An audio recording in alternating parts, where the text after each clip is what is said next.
आज हमारे साथ हैं अंकुश केसवानी जी, जो 2001 बैच के टॉपर हैं, डॉन बॉस्को कॉलेज के हैंगे। और आज मुझे आपसे बहुत कुछ पूछना है, क्योंकि पूरा 25 साल का हिसाब किताब बराबर करना है। आप अपने बारे में थोड़ा बताइए कि जब आप, जैसे आपके घर वालों ने एडमिशन कराया और आप पढ़ाई करते गए, तो उस दौरान आपका कैसा एक्सपीरियंस रहा? क्योंकि वो बहुत ही बेहतरीन एक्सपीरियंस होता है बच्चों का, जो कॉलेज लाइफ है। तो उसके बारे में आप थोड़ा सा जो है। ये आप अभी स्कूल की बात कर रहे हैं कि हाँ, स्कूल की बात, पहले स्कूल से शुरुआत करेंगे, फिर कॉलेज की तरफ आएंगे। सबसे पहले हमारे सभी टीचर्स गुरुओं को नमन। और हम अपने पांडे जी का बहुत बहुत स्वागत करते हैं। देखिए, शुरुआत तो हमारी भी वैसी हुई थी जैसे सभी की होती है। नर्सरी से डॉन बॉस्को में एडमिशन मिल गया और हम बहुत शैतान बच्चे थे। बढ़िया था, मतलब जिंदगी बहुत बढ़िया कटी उसमें। धीरे धीरे अपना जो है पढ़ते लिखते भी थे। पढ़ाई टफ होती गई। कभी पीछे का सीट में बैठे? हमेशा पीछे की सीट में ही बैठे, आगे बैठने से डरते थे। हाँ। हमेशा पीछे सीट में बैठे। आप समझिए हमारा हाल ये था कि हम 7th में फेल हो गए थे। 7th मैंने रिपीट किया है। और हाँ, यहीं से हमारी लाइफ में थोड़ा सा ड्रास्टिक चेंज आया था। क्योंकि 7th जब मैंने दोबारा पढ़ा तो मुझे चीज़ें समझ में आने लग गई। सबसे पहले मैथ क्लियर हुई थी कि मैथ्स के कंसेप्ट मुझे पहले बिल्कुल समझ में नहीं आते थे। लेकिन जब दोबारा पढ़ा मैंने तो कहा यार ये तो सब ठीक ठीक है, नॉर्मल है, सब आसानी है। तो सबसे पहले मैथ शुरू हुई, अच्छी हुई। फिर जैसे मैथ्स के सारी न्यूमेरिकल्स और जो भी कंसेप्ट थे वो हमें समझ में आने लग गए। मैथ्स के बाद धीरे धीरे साइंस और फिजिक्स केमिस्ट्री, मतलब ये सब ठीक होता चला गया। सबसे लास्ट में जाके मेरी इंग्लिश ठीक हुई थी। रेवरेंड फादर पिंटो जी थे, लोबो जी थे, बहुत, और जो भी टीचर्स थे बहुत कोशिश करते थे कि हमारे स्कूल के बच्चे इंग्लिश बोले। लेकिन हम लोग नहीं बोलते थे, नहीं कल्चर था उस वक्त। बीच में सर ने मतलब बीच में ऐसा भी समय था कि जब उन्होंने फाइन भी लगाया कि कोई भी अगर हिंदी बोलते पकड़ा गया तो उसको 50 पैसे का फाइन, 1 रुपए का फाइन, या जो इस तरह से कुछ करते थे। तो हम लोग उस वक्त चुप बैठ जाते थे कि नहीं, हमें कुछ बोलना ही नहीं है। तो वो तो ऐसे ही था। वो तो बच्चों का साइकोलॉजी है इस तरीके का। लेकिन फिर जो मैंने 11th 12th में जब मैंने आपको अच्छे से जाना, तो आपकी मैथ्स वगैरह काफी अच्छी थी उस टाइम तो। हाँ हाँ, उस वक्त तक 10th की तक तो मेरे 10th की मतलब 7 से अच्छी होना शुरू हुई, और 9 10th में हो तो मुझे बहुत अच्छी आ गई थी मैथ्स वगैरह। हाँ। स्पेशली 11th में ज्यादा अच्छी आई। हम्म। एक हमारे गौर जी हैं, गौर सर थे। हम्म।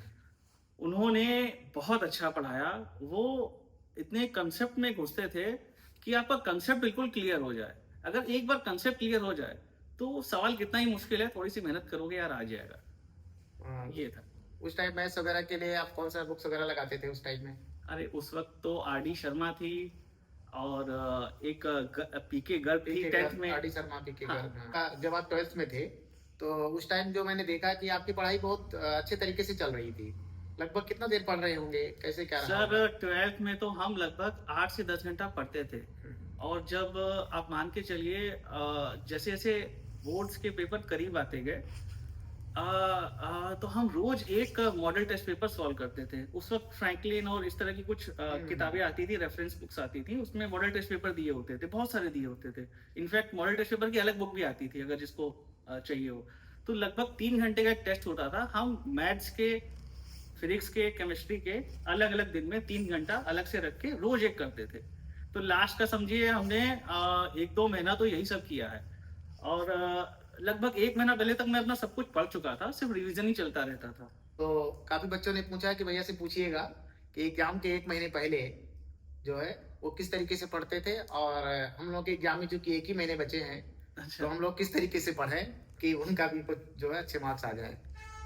भाई, यहाँ पे तो आपको अपना ये मोबाइल जो है कहीं किनारे फेंक देना चाहिए। बिल्कुल अपनी पढ़ाई में फोकस करो, जितना आता है उसको रिवाइज करो। और क्या कहते हैं, जितने ये मॉडल टेस्ट पेपर्स हैं ये लगाइए। इसको आपसे, इससे ना आपको अपनी स्ट्रेंथ और वीकनेसेस पता लगेगी। हाँ। जैसे कई बार होता है कि अरे ये तो मैं कर ही लूंगा, ये तो मैं कर ही लूंगा, लेकिन क्या आप 3 घंटे में कर पाओगे? हम्म। नहीं कर उस पाओगे। टाइम फ्रेम में लाना उस पड़ेगा। टाइम फ्रेम में लाना पड़ेगा, अपनी स्पीड में एडजस्ट करना पड़ेगा। हम्म। जो सवाल नहीं आते हैं उसको यार आखिरी में, हाँ हाँ, सही उसको सही आखिरी सही। में लगाना है, किसमें अपना टाइम बचाना है, किसमें बर्बाद करना है। हाँ। मतलब ये सब चीजें आपको मैनेज करनी पड़ेंगी, और तब तक मैनेज नहीं हो पाएगी जब तक आप उसका एक्चुअल एक मॉडल टेस्ट पेपर नहीं सॉल्व करेंगे, तब तक आपको नहीं पता लगेगा। सकते हैं सुबह की पढ़ाई सबसे बढ़िया है। जो सुबह नहीं उठ सकते हैं तो वो भले जो है मतलब रात रात में हमारी पढ़ाई बहुत अच्छी नहीं होती है। रात के 12 बजे के बाद तो बिल्कुल ना पढ़ना चाहिए। सही सही बताया जो है। क्या आपको पहले से पता था कि जो 12th का एग्जाम होगा आप इसमें टॉपर होंगे? अरे सर बिल्कुल बिल्कुल, मेरे को 1% भी उम्मीद नहीं थी, मतलब पता नहीं था, मतलब मैंने कभी ये सोच के कभी पढ़ाई नहीं की। हाँ। टॉप तो मेरे लिए एक प्लेजेंट सरप्राइज था, हम बहुत खुश हुए थे, हमारे घर वाले बहुत खुश हुए थे, लेकिन कभी नहीं सोचा था, कभी दिमाग में भी नहीं। सर यहाँ से पास करके हम कोचिंग करने चले गए थे। उस वक्त ट्राईवैक कोचिंग होती थी और बहुत ही नामी ग्रामी कोचिंग थी। हमने 1 साल ड्रॉप लेके पढ़ाई की थी, तैयारी की थी, और कई सारे एग्जाम दिए थे। हम वो बैच के हैं जो AIEEE का पहला बैच था, फर्स्ट टाइम उसका एग्जाम हुआ था। और उस वक्त UPTU होता था, और कॉमिट के तब नहीं था, तब था कर्नाटका CT था उस वक्त। हाँ, सीटी था। कर्नाटका CT, KCT बोलते थे हम लोग। केसीटी। ठीक है, तो हमने ये सब एग्जाम दिए थे, हमें आज भी अपनी रैंक से आ रहे हैं। UPTU में 16 थी हमारी, और कर्नाटका CT में 634 थी, और AIEEE में 2000 समथिंग थी, 2016 या 2032, 2000 की रैंक में। और तो कुल मिला के जो है हमको उस वक्त AIEEE से IIIT हैदराबाद मिल रहा था, और कर्नाटका CT से BMS कॉलेज ऑफ इंजीनियरिंग मिल रहा था। तो हमने BMS कॉलेज जाना ठीक समझा, क्योंकि बेंगलोर एक ऐसा हब है IT कि का भी हाँ, बड़ा एक है। IT हब है कि बेंगलोर। हाँ, हमने फिर उस वक्त बेंगलोर प्रेफर किया। हाँ तक। आज तो हम देखते हैं कि स्टार्टअप कल्चर है, हम्म। और लोग अपने आइडियाज में, अगर आपके पास आइडिया है तो आपके पास पैसा लगाने वाले करोड़ों रुपए लोग लगा देंगे आपके आइडिया पे। सही कह रहे हैं। मतलब आजकल करोड़, 100 करोड़, 500 करोड़, अगर आइडिया अच्छा है सब मिल जाएगा, सब कुछ मिल जाएगा। अच्छा, साथ में जो उस टाइम जब मेरी आपसे बात हुई तो आप बढ़िया पोजीशन में कर रहे थे, पैकेज भी बढ़िया था, सब कुछ था, तो फिर आगे आपका जैसे रुझान क्यों बदलने लगा इधर से उधर?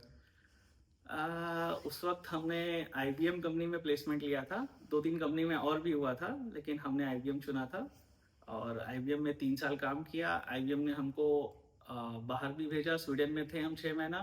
एरिक्सन हमारा क्लाइंट था, जो सोनी एरिक्सन आपने सुना होगा। सोनी एरिक्सन के मोबाइल हाँ आ रहे हाँ, थे तो उसमें वो सोनी और एरिक्सन का टाइप था, बेसिकली मर्जर था, तो एरिक्सन के लिए हम काम करते थे।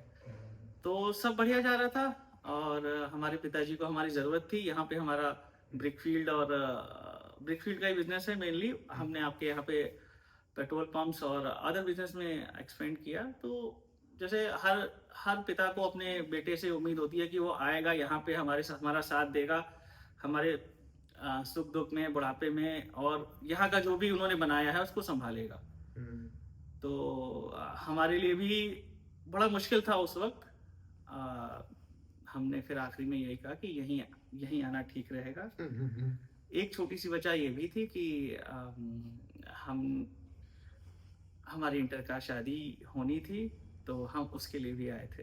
आपके वाइफ जो है निशी केसवानी को भी बहुत बहुत बधाई देना चाहेंगे, जो उन्होंने आपको यहाँ ले आई, जिससे कि पेरेंट्स का भी आप सपोर्ट कर रहे हैं, अपना बिजनेस भी अच्छे से संभाल रहे हैं। आज के डेट में बहुत सारे बच्चे ऐसे हैं वो बहुत जल्दी घबरा रहे हैं, बहुत शॉर्ट कम टाइम में जल्दी जल्दी डिसीजन लेना चाहते हैं, आगे बढ़ना चाहते हैं, जो कि मुझे नहीं लगता पॉसिबल है। आप क्या बताएंगे इसके बारे में सर? देखिए, सबकी एम्बिशन, कोई बहुत एम्बिशियस होता है, कोई थोड़ा सा ऑर्गेनिकली ग्रो करना चाहता है। वो तो खैर सबके यूनिक नेचर है, सब अपनी तरीके से बढ़ते हैं। हम ये कहना चाहेंगे कि आप जो भी काम करो उसको पूरे दिल से करो, पूरे मन से करो। आप अपने टैलेंट को देखो, क्या आप में टैलेंट है। हर फील्ड में आजकल सारे रास्ते खुले हुए हैं। आप बढ़िया पियानो बजाते हो, पियानिस्ट की सैलरी अगर आप है, आपको लाखों करोड़ों रुपए पियानिस्ट में मिल जाएंगे। आप गाना अच्छा गाते हो, करोड़ों रुपए गाने अच्छे गाने के लिए मिल जाएंगे। मतलब आप जिसमें भी हो, आप एक हुनर अपना अपना समझ लो कि ये हुनर है, और उसको खूब निखारो, खूब निखारो, ऐसा निखारो कि आप वर्ल्ड नंबर 1 हो जाओ। हम चाहते हैं कि हम अपने पुराने बच्चों को, नए बच्चों को, बहुत सारे बच्चों को अपना चैनल से ला करके जोड़ देंगे। एक आध साल में इसमें हो सकता है कि कई हजार बच्चे जुड़े अरे और उनको बहुत बहुत बहुत सारी। अच्छी, बहुत अच्छी ये हाँ, पहल है। हम लोग भी अपने सीनियर्स को, अपने जूनियर्स को एक मंच में बैठना, ये तो बड़ा मतलब बहुत अच्छी चीज है, ये आप जरूर करिए। हाँ।